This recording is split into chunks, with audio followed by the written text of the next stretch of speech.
right. Hello, everyone. Welcome to the Dr. Sonja Sutherland Show. We are, as you know, all about family wellness and emotional health and mental wellness. And our goal, of course, is to make sure families have the tools they need to help them be as solid as they possibly can in their personal, emotional, and mental wellness.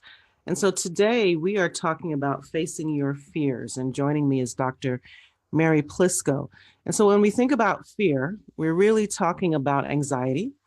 And that keeps us from sometimes dealing with some of the unavoidable situations and emotions that we don't want to deal with.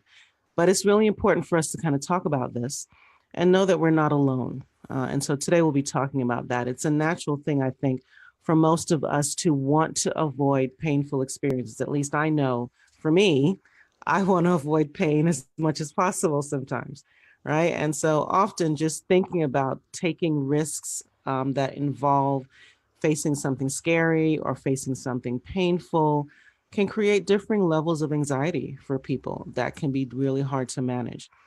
And what is probably more difficult is that when we avoid that thing that we are trying to stay away from, it only becomes bigger and more difficult to manage. We can't avoid it forever. And eventually, things are likely to crash when we least can handle it. So Dr. Plisco is here with good news. So Dr. Plisco is an associate professor of counseling at Richmont Graduate University and a psychologist. And she has the good news that fear, facing them, can allow us to be in control of our lives and not have fear be in control of us, right? And Absolutely. so she'll be talking to us a lot today about that. So Mary, just tell us a little bit about why you focus a lot on this in your practice with the folks that you see. How much does it come up? Sure. Talk to us a little bit about that. Sure, absolutely. Yeah, so I work with individuals, both young kids as well as adults, with fear and anxiety almost every day. It's one of the most common presentations in counseling and in psychology. And like you mentioned, yes, our desire to avoid the suffering associated with anxiety, which then leads us to avoiding things, actually, unfortunately, makes it worse. So hopefully what we'll get the chance to talk about today is that through the process of facing our fears in a more sort of systematic and structured way, allows us to feel empowered, and helps us to feel brave in the midst of facing very scary things. Go ahead. I love the way you said that. Mm-hmm. It helps us to feel brave in the midst of facing very scary things. And I think that at the heart of Yeah. people who struggle with this, just Yeah. not feeling brave Yes. and not feeling like they have power to do anything about it. That in and of itself, forget the thing that's Right. scary, Right. right? Then there's the thing, I have no power, Yes. right? I don't know how to be brave around this. And what do I Right. do about it?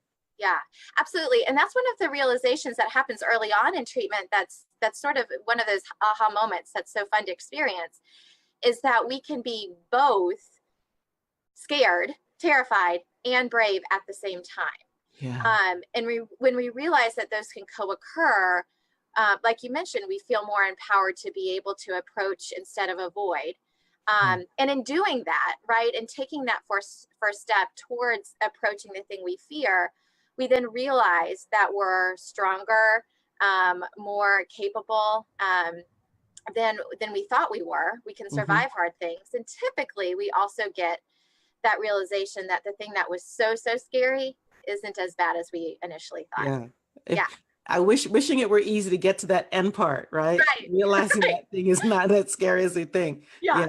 That's the tough part. So then I guess let's talk a little bit first about anxiety. Sure. Right. And so I know that you want to talk about anxiety and OCD. And so should we talk about them separately first? Maybe they're kind of they go can hand in hand, they but can co-occur, but they're definitely separate. yeah. And I'll even make the distinction between fear and anxiety that you mentioned before. Mm-hmm.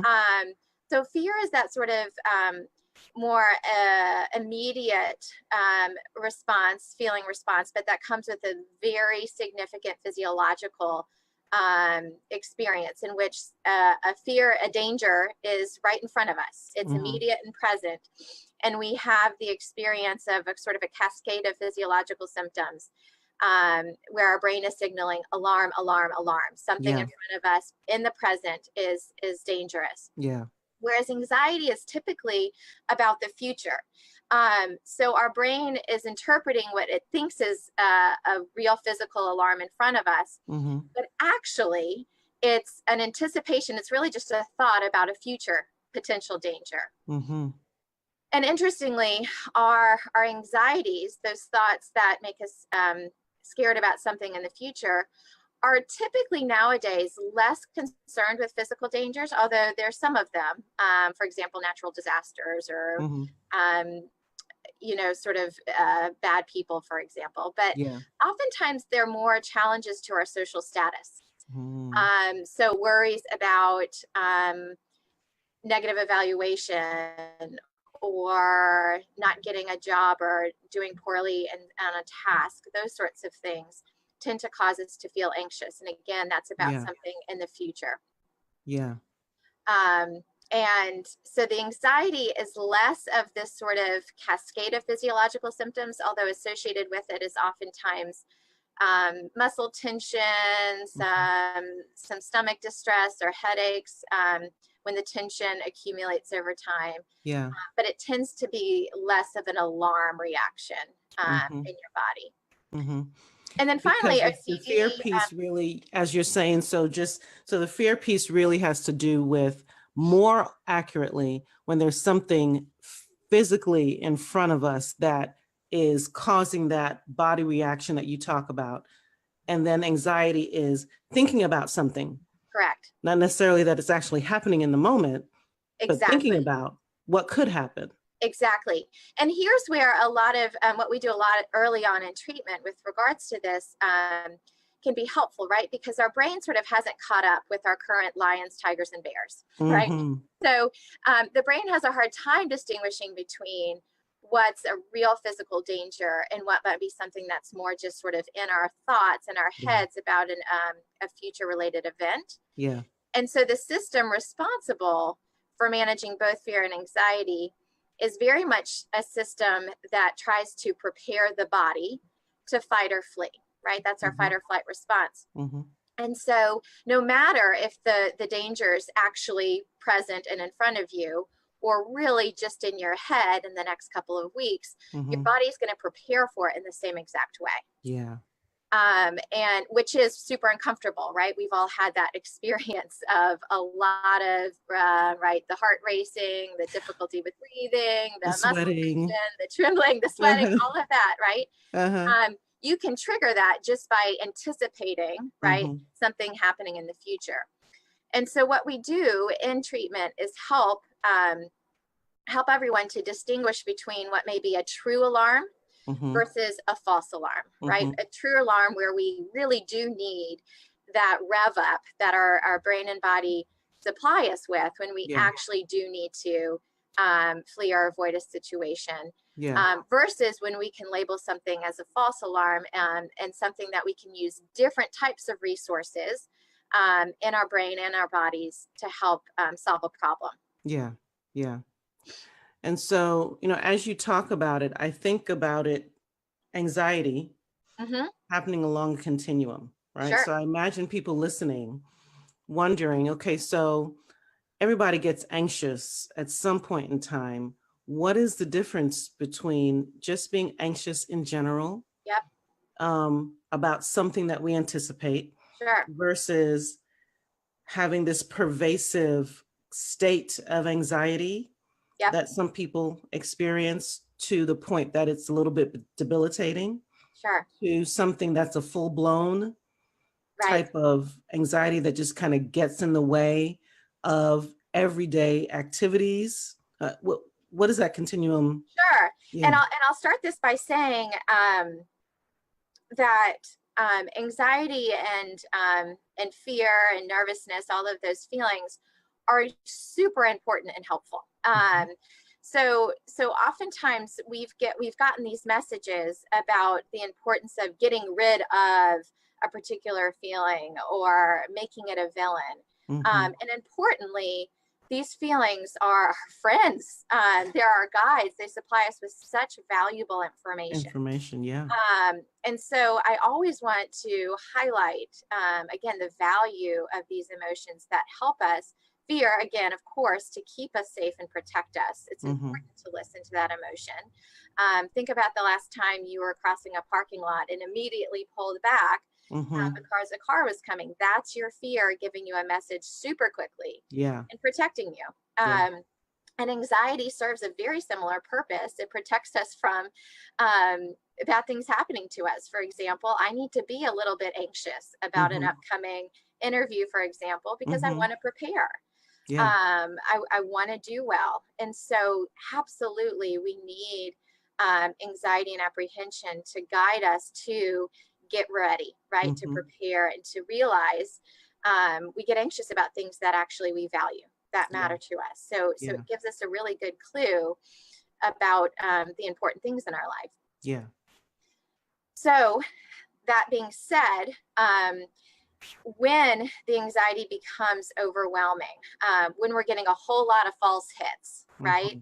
And it's sort of revving our body up too frequently with too much distress, when it seems unmanageable and over the top, right? So some words like excessive, overwhelming, over the top, those tend to be indications that the anxiety is essentially, again, sending us too many false alarms. Yeah. So then, as we think through what's too much, right? Well, what are false hits? And I think about the person who has experienced anxiety for long periods of time. Right. Almost so that there's a normative effect now. Right. And so now there's not necessarily a recognition of, well, this anxiety is unhealthy for me. It's really getting in the way of my life. How can somebody know, for example, that it's not just taking a test and it's healthy to be anxious before taking a test? Right.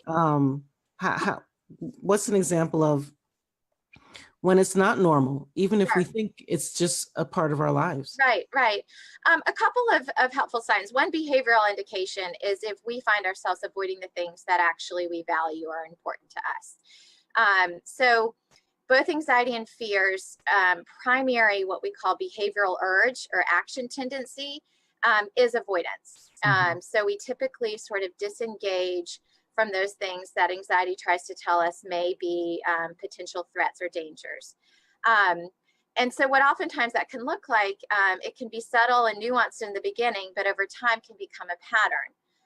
So you might just decide not to go out to dinner at night because, no, I'm just sort of feeling anxious about not performing well, if you have social anxiety, or you tend to not volunteer for an extra project at work because you just don't want to be put in the spotlight. It may cause extra anxiety.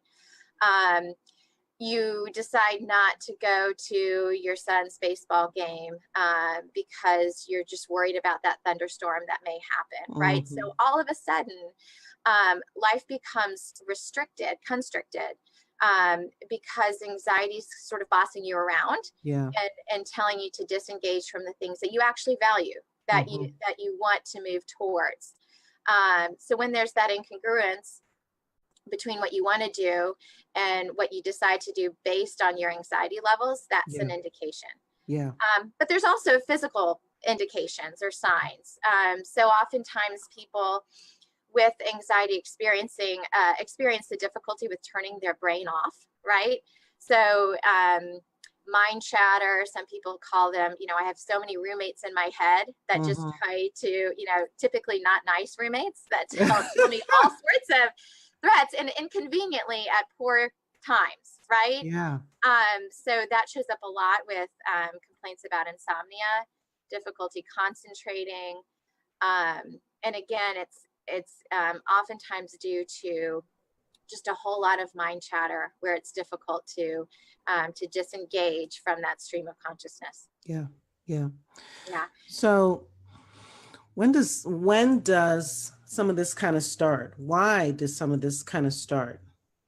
Is it the case that an adult who's experiencing some of this probably experienced it as a child, or could it have evolved in adulthood for varying reasons? What do you typically see? The gamut, truly. Hmm. Yeah, so we can be born with some genetic predisposition or tendencies Hmm. towards being more inhibited is the genetic term, but just sort of shy or a little more anxious than the average kid.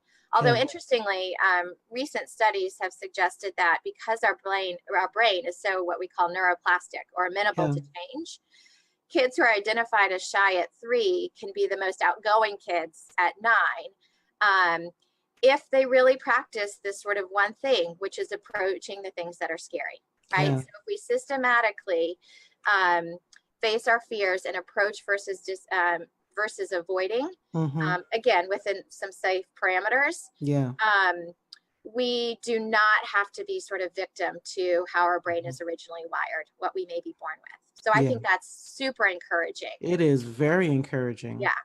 Yeah. So yeah, so you might have a general inclination or tendency to be more or less anxious, um, and yet again, that can sort of be modified over time. There certainly, though, can also be the case where something unsafe or dangerous happens. You are, in fact, exposed to a threatening situation. Again, be it sort of, a house catches on fire after a storm, Hmm. a kid falls and breaks their arm. Yeah. All sorts of, real dangers do exist in our world. And so typically when that happens, our response to that is really important, right? Because oftentimes when bad things happen and we don't expect it, it does shift what we call our schema or Yeah. our perspective on things. Yeah. The world that we thought was safe and secure, we realize is not always the case. Hmm. And so what we do with that sort of always word is really important. Is it then never the case that the Right. world is safe? Right. Or might there be this in between? And so a lot of great mental or cognitive work can be done around how much we want to shift our frame Yeah. after scary or bad things do happen to us. Yeah. Yeah. When you talk about that, it makes me, I think of people in relationship with other Mm-hmm. people. Something happens Sure. like you described, and anxiety begins to shift and take over. Their thoughts about the world change, how Yep. safe the world is or how safe the world is not. And then you have those family members who are watching this happen, Yes. right? And I can imagine untreated, potentially, Mm-hmm. this could continue to just kind of get out of control for an individual. There's always that Right. potential. Yes. How does a family member help someone who doesn't recognize that maybe things are really shifting and you're Mm-hmm. not really Mm-hmm. adjusting or kind of Mm-hmm. coming back? And even there, as I talk about it, I think through the anxiety from the event and then other comorbid things that could be happening Sure. that make that anxiety even more heightened. Mm-hmm. What about that? Yeah, so I think the first sort of suggestion I'd have would be to process it, talk through it. So oftentimes, again, once the scary event happens, there's this tendency we all have to sort of want to recoil and take a step back and just Hmm. wait and watch. Yeah. Um, and instead, what I would suggest is if a family is observing some of that avoidance reaction, to name it, not in a sort of accusatory way or stance, but rather, hey, I'm noticing these things are different. Can we Hmm. talk about it? Hmm. So what you're doing there is sort of normalizing and naming what's an understandable reaction to something bad happening. And therefore, it's not sort of the elephant in the room, Hmm. the touchy subject that we can't address, but Right. rather you can supportively say, "Hey, let's chat about what's going on and how I can support you."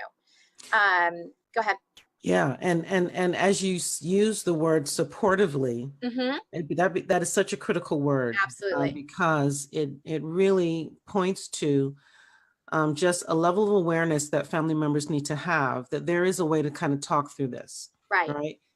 Be aware not just of the fact that there's a change in your family member, be aware of what it's doing to you Absolutely. potentially, and how that's impacting how you're going to engage with your Right. family member around this. And sometimes it takes patience to actually have that supportive conversation. It may not happen in one Right. conversation or Right. two conversations Right. or Right. three conversations. It may Yeah. just take a minute. Right. Oh, Yeah. definitely. And importantly in that, right, kind of expect, almost predict that there's going to be some defensiveness that shows up in those conversations. Because again, we tend to, as a society as a whole, um, label anxiety in some ways as weak or wimpy. And when we do that, there can be some extra shame or embarrassment associated with a very natural and anxious reaction. Yeah. And so sort of anticipating that it can be uncomfortable and very vulnerable to talk about these feelings. But that the more we do it, really, actually, the braver we are. But it, like you mentioned, will take some time. The more we create some space that's warm, inviting, understanding, and empathic, the better those conversations go. And the more likely that that person's going to recover through being able to approach the thing that feels scary at the time. Yeah. Yeah. And so you're really communicating the idea to your significant person that being brave, Yes. you can be safe being Yes. brave right here is Absolutely. really what you want to communicate. Yeah. Mm-hmm. So as you kind of talk about anxiety and talk about how folks can deal with it and even some of the origins of it, just predispositions or something that occurs that kind of brings this to the fore, what are some of the co-occurring disorders that you kind of see that kind of go hand in hand sometimes with anxiety? Sure. So one primary one is depression. And this typically surfaces after a while managing anxiety. As I mentioned already, what happens when we get overly anxious and it starts bossing us around is that its primary way of commanding us is to disengage from the things that we value and are important to us. And so when we're not regularly participating in life and in the things that bring us joy or a sense of mastery, life becomes less fun. Yeah. Life becomes less associated with accomplishments or things that we find meaningful. And so when we're in that sort of state of living, it's just harder to find opportunities to feel joyful or to feel proud. Yeah. And so what can result over time is this added layer of depression. I'll also note that the physical toll that anxiety can take with things like insomnia, muscle tension that accumulates and just sort of makes us edgy and irritable, can also sort of pave the way for a depressive episode to start. Yeah. Another one we've sort of mentioned is obsessive compulsive disorder, or OCD. And this is a particular type of mental illness that's not only associated with anxiety. So an obsession is a thought or an image that enters our head. We don't want it, but it causes a whole lot of anxiety. But it's associated also with a compulsion. And this is a behavioral or mental action that we do that provides a temporary relief from the anxiety. So it brings this sort of calm after that anxious thought, but then actually creates this pattern of regenerating the initial obsessive thought and causing it to occur more frequently. So an example might be you have an intrusive thought about getting sick from touching something gross in a public restroom, and the anxious, the obsession says, well, in order to make you feel better, go ahead and wash, but not just once, go ahead and wash 2-3 times, make sure you feel just right. And so you go ahead and do it, and sure enough, you get some relief from that. Yeah. But what follows, unfortunately, afterwards is this pattern of getting more and more anxious each time you're exposed to something that triggers another obsessive thought. Yeah. You know, of course, when you talk about it, one of my favorite TV characters comes to mind. Yeah. Adrian Monk. Right. The detective. Yeah. Yes. So that I don't know if that ages me or not, but I think it was like late 90s. Yeah, I've seen it. I remember. And so I found him again on the Fire Stick.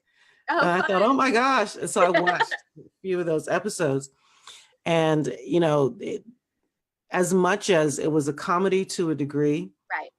just the pain that he experienced Yes. on a day-to-day basis Right. sometimes was still just so hard to watch, at least for me, Right. watching that. And so it can be very painful for people who are living with OCD Absolutely. and don't know how to move through that. Yes, very true. It can create a very stuck cycle where you feel more and more out of control, and instead sort of having to obey the thoughts that enter your mind. Yeah. And I'll mention that so they did this sort of famous survey of all people, so non-clinical population, and asked them, from time to time, do you have intrusive unwanted thoughts, which again is the definition of an obsession. And 99.1% of respondents endorsed, yes, from time to time I do. The most common ones being jumping from a high building, right? Dropping a baby, running around naked at church, blurting out something you shouldn't have at church, and getting sick. So part of what I introduce to clients is this notion that all of us, again, I don't think the 0.9% that didn't endorse it was that we're actually telling the truth. All of us, from time to time, have these intrusive unwanted thoughts that sort of make us go, what? Mm-hmm. I share with folks, one of my common ones is I'm driving on the highway and I have this image of myself turning the wheel right into the car next to me. Yeah. And it's super unsettling. Yeah. Why am I having this thought? What does it mean about me? Would I ever do it? Right? Are the understandable questions that follow. But because I don't have OCD, I'm able to say, that's weird. I don't want that thought. I'm not going to do it. I have control of my body, and there's nothing I need to do in order to let that pass, right? To let that thought enter and then to let it go. But individuals prone to OCD, which is a very biologically based brain disorder, tend to get stuck and wrapped up in trying to understand the meaning or their predictive value of that thought. If I have it, it must be true. And so a lot of therapy is around recognizing that our thoughts are not predictive of our actions. They don't have to be true or meaningful about us. They can just be thoughts. Sometimes I call them brain hiccups, right? They just occur. Yeah. We don't have to microanalyze them all. We can recognize what's our true value, what we do know to be true, and then act accordingly. So, in fact, obsessions don't always come with compulsions. It's quite frequent that, as you were describing, folks will have some type of obsessive thought just kind of pops in. Sure, yes. Without a compulsion that goes with it. Although oftentimes, and this is a little sneaky, the compulsion is manifested as a mental compulsion. And what I mean by that is there's sort of a reanalysis that occurs in your mind where you sort of play over and over the thought. It's a little bit different from rumination. Yeah. That tends to get us more stuck in depression. But the mental compulsion is sort of a reanalysis about all of the subsequent events that may or may not occur, hypothetically, right? And so that would be a compulsion in treatment we would focus on, is how to disengage from that mental cycle of sort of rewinding, reanalyzing, trying to figure out what this is supposed to mean. Gotcha. Yeah. And instead landing, right, the goal being able to do what we call diffuse from the thought. So oftentimes we get fused into it. It comes sort of one with us. And our goal in treatment overall is to separate ourselves from the thought and realize that's all it is. We don't have to act on it. It doesn't have to tell us anything meaningful about us if it doesn't line up congruent with who we know we are. Okay. Yeah. So I think I want to go back a little bit Sure. to the middle of the spectrum then. Mhm. And the individual for whom anxiety is not just a situational kind of passing thing that's a normal protective type of function, Uh-huh. um, but it's a little bit more common for them, not necessarily heavily debilitating, Mhm. Mhm. but just a common part of their life. Sure. And the questions that I typically get are, oh gosh, I'm so overwhelmed. Oh, this, I don't know what to do with this. And then Yeah. the shutdown, Yeah. and then the pickup later on, Right. and then the, oh gosh, this is so overwhelming. I don't know what to do with this, Mhm. right? Let's talk about just that person who, Sure. just struggles, Yeah. So accomplishes things, right. you know, Right. But it yeah, comes with like it comes with that extra bit of suffering that yeah, may not be necessary, right? yeah. Yeah. Yeah. So I think one is being able to recognize even that process, that cycle of this sort of added unnecessary suffering that comes with um, labeling the thought or the event that's coming up as all bad and too much, right? So when we get stuck thinking or talking in extreme language, always, never, too much, overwhelmed. Mhm, Um, those are words that our brain translates as threats, as mhm, dangers, as again, sort of need to disengage versus approach and engage.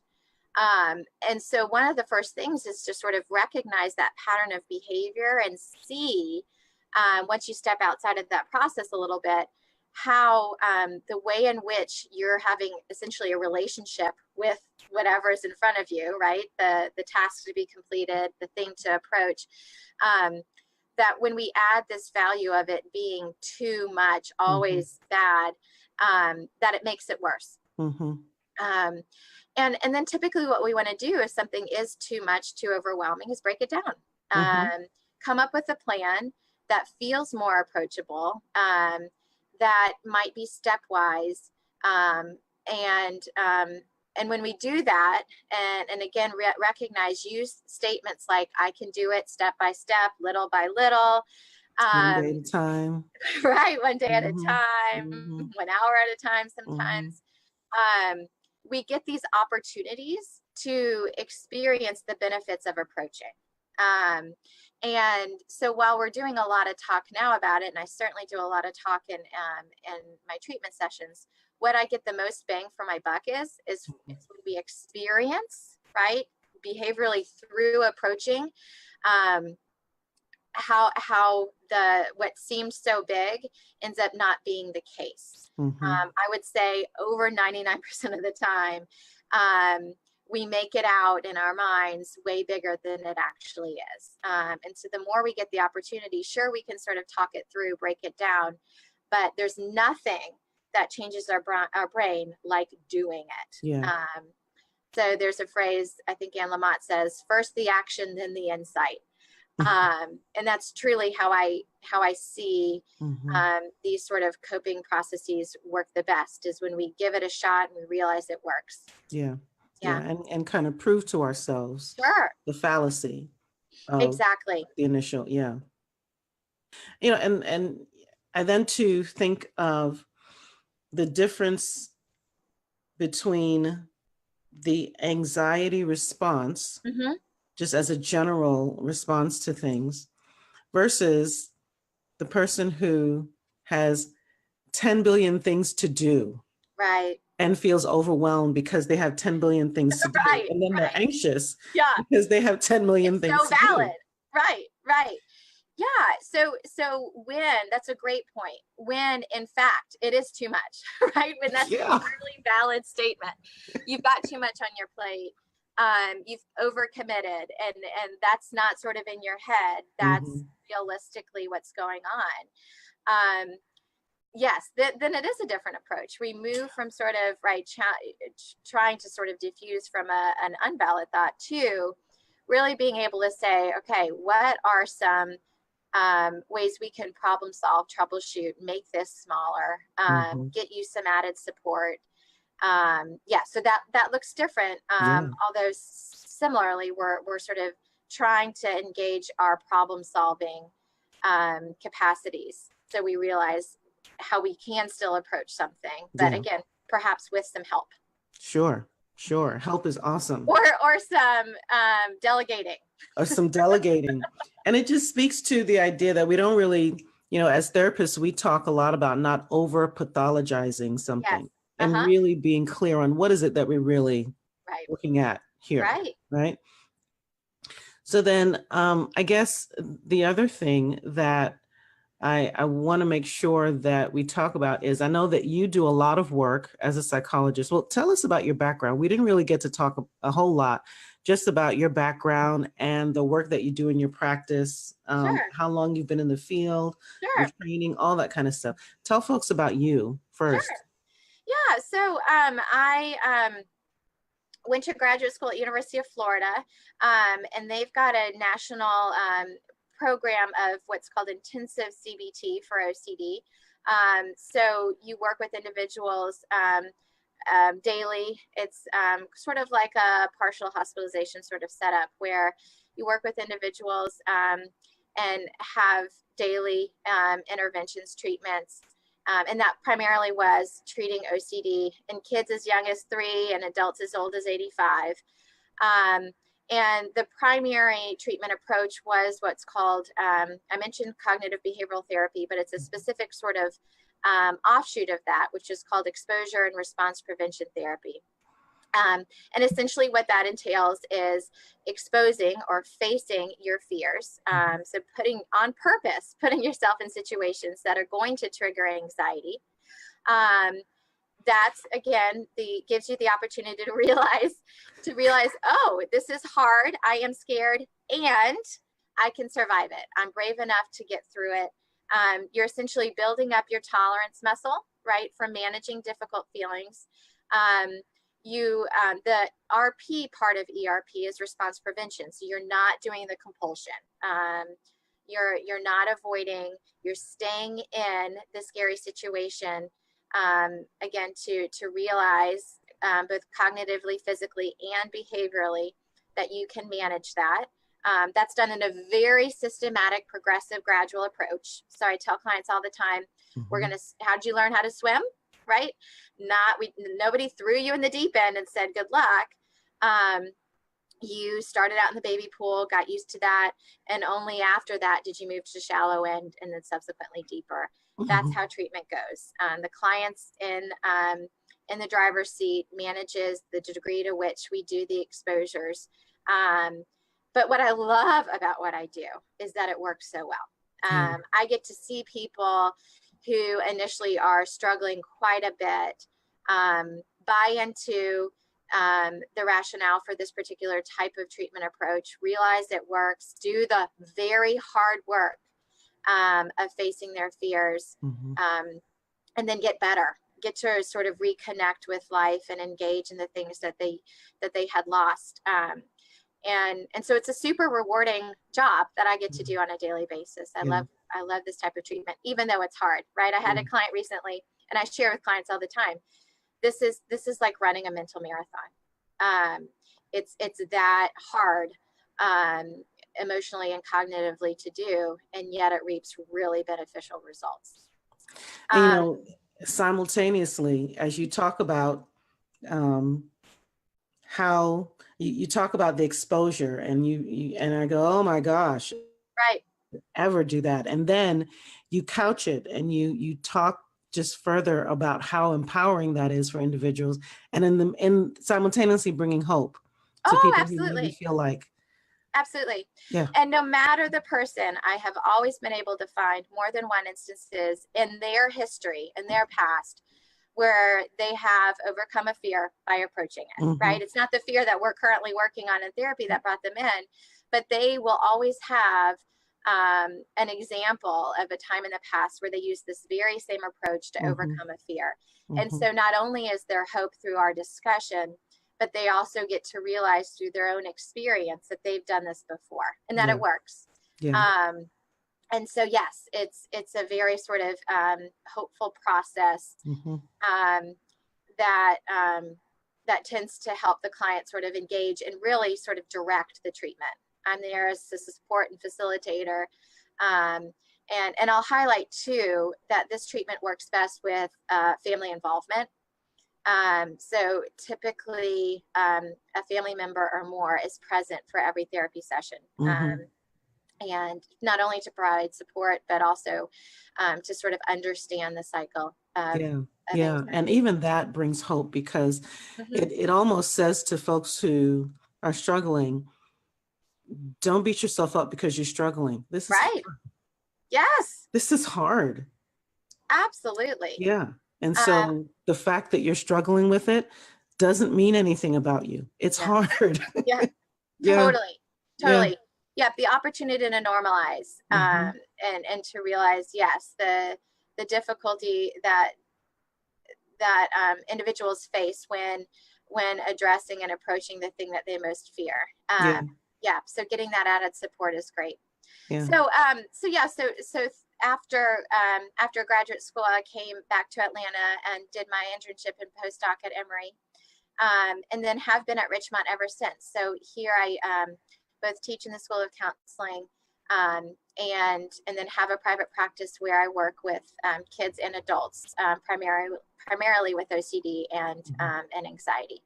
Awesome. Yeah. Do you have, if folks want to reach out to you for exploring the possibility of doing work with you, how Mhm. would they reach you? Um, the best way is phone 404-835-6135. And we could go from there. I have a website as well, www.dr and then my name, Mary Plisco, Plisco.com. Mm-hmm. I will put it out there that that I'm fully booked through summer, but we'll certainly help with referrals if need be, and can get you on a wait list if Okay. Okay. So you touched a little bit on the supportive part of family involvement mm-hmm. in this. And so, of course, that just begs the question just around what can be helpful and what can be harmful Sure. when families are recognizing that there's someone who is dealing with high levels of anxiety or OCD in Right. their family. What can families do that could exacerbate the problem Sure. versus what families could do that will be helpful? Sure. So I'll start with what I'd advise against. So what can be unhelpful, and oftentimes what I'm about to name are actually behaviors, ways of actually trying to support that inadvertently, right, unintentionally exacerbate it. So one is what's called family accommodation, and this is essentially family members modifying their ways of interacting um, to accommodate the anxiety, not to accommodate the child, but rather, or spouse or significant other, but to accommodate the anxiety. So, for example, if someone says, "I'm too anxious to go to school, I'm worried about X, Y, or Z happening," and the parent saying, "Okay, you can stay home," Mm-hmm. right?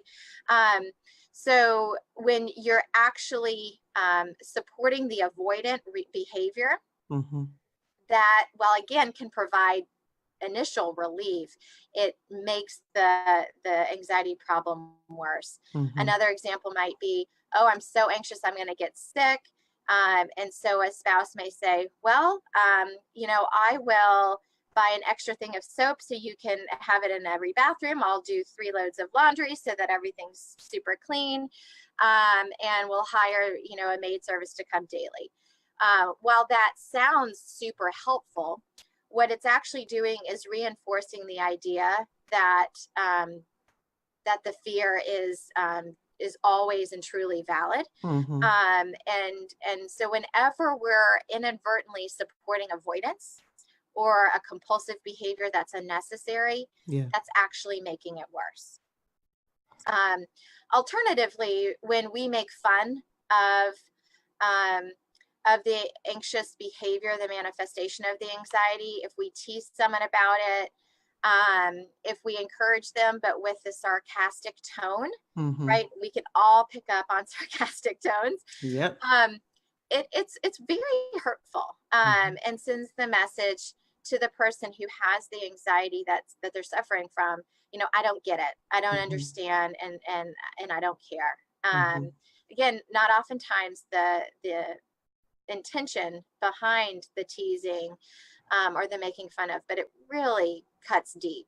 Yeah. And so I always encourage family members to really resist giving into those temptations to sort of make light of it. It is Mm-hmm. not something that's light. This can Yeah. be really heavy and really hard. Yeah. What about just get over it, Right. grow up, Yeah. Stop being just, such a wimp. yeah. Yeah, right.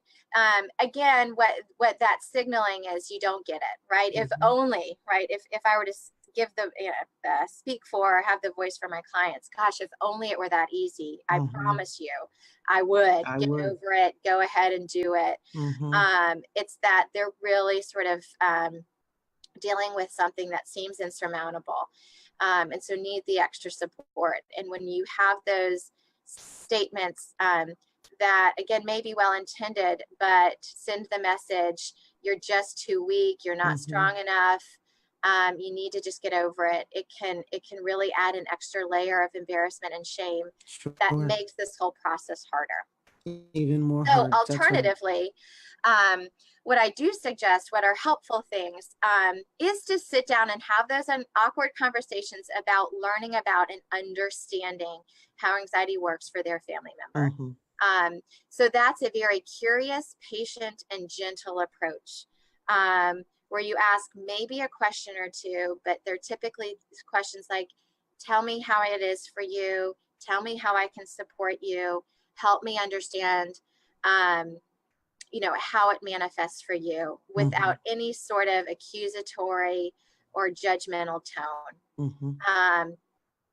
Once you get that understanding, and sometimes it can help if a therapist or counselor facilitates or adds to that conversation, I always find great benefit from having family members in session when we do the education piece. Yeah. um, then it is about making statements that are related to, I believe in you, right? Mm-hmm. It can be hard and brave and scary at the same time. Mm-hmm. And then finally, modeling can be super helpful. So oftentimes the apple doesn't fall far from the tree. Mm-hmm. And we have over time, again, sometimes in very subtle or nuanced ways, learn how to cope with anxiety from watching those around us. Yeah. And so sometimes we model coping behaviors that are avoidant driven. And so to go ahead and face your own fears, whether they be the same or different from your family member, being able to talk through how hard it is to do the things that you find scary, or anxiety provoking, Mm-hmm. can just be a way to show, again, not to rub it in their face, not to sort of overdo it, but a way to say, oh, I get it. This is hard Mm-hmm. too. We Mm-hmm. can be on a team together. Yeah. Yeah. Yeah. And so, in those conversations, it becomes so important, as you're describing, for family members to validate the reality Right. that their family member is experiencing. Sure. So in that conversation of, tell me what that's like for you, how do you experience that? At the end of the day, when they tell us what it is that they experience, it doesn't actually have to make sense to us. Right. Sometimes it might, Right. but sometimes it won't. Yeah. And even in the face of that, there needs to be some level of validation that even if I can't understand it, Mm-hmm. I appreciate that you're trying to communicate it to me, and I'm trying to understand it Sure. as well. Right. And importantly,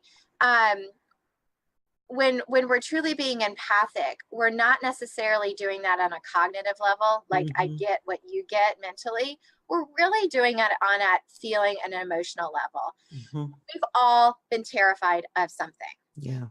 We've all been anxious about something. And so importantly here, our sort of mental cognitive lines don't have to be fully aligned. We don't have to be absolutely on the same page with regards to what scares us. What we really need to do is channel into our own experience of when we've felt anxious or fearful in the past, what that's been like, and understand that our family members currently experiencing that level of fear, and be empathic really on that deeper emotional level. Yeah, absolutely. And so when your family then, for folks whose families struggle with just expression of emotion, just struggle with empathy, those types of things, it becomes really important to have those conversations with a safe person, like a therapist, as opposed to having it on your own, where it may just really not go that well initially. Absolutely. It may just be a process of learning how to do that with a therapist. And so that becomes important for families to really be honest and assess, how well can we do this initially on our own, and ask for help and get help and be okay with that. That in and of itself models something very helpful for someone who's struggling. And so for that person who's struggling with anxiety, but doesn't have an emotional vocabulary, doesn't have the words, therapy can be super helpful for that as well. 100%. And why I'm just so thrilled that you have this very radio talk program is to, bring voice to and acknowledge the realization that, we all did not attend emotion literacy school.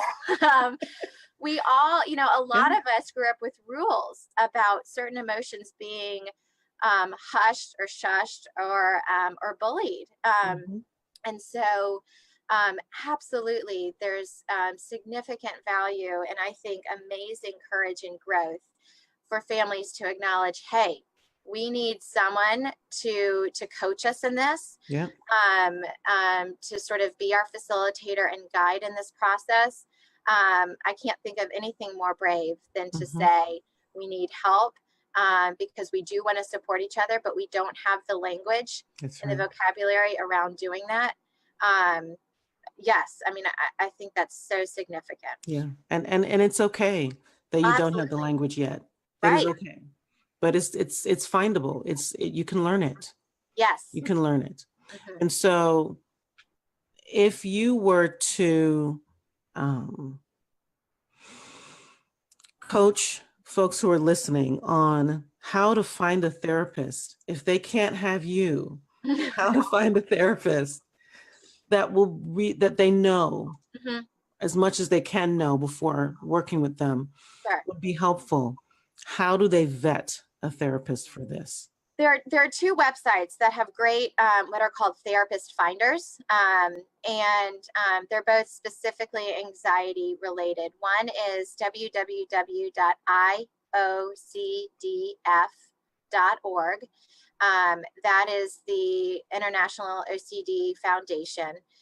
They've got an excellent therapy resource finder and vet their counselors really well, who are all trained in the type of treatment approach I mentioned today. The ADAA, the Association for Anxiety and Depressive Disorders, ADAA.org, also has an excellent therapist finder link. And again, they list the bios of their counselors and highlight their specific training in CBT or ERP. So those would be really helpful resources. Okay, and just say both those sites one more time. Sure. One is www.iocdf.org, and the other is www.adaa.org. Awesome. And we'll also make sure to put those links on the website later on. If you go to www.helpformyfamily.com, I'll make sure that when we post this show, we'll also post the links that you talk about as well, so folks can access it easily. Great. I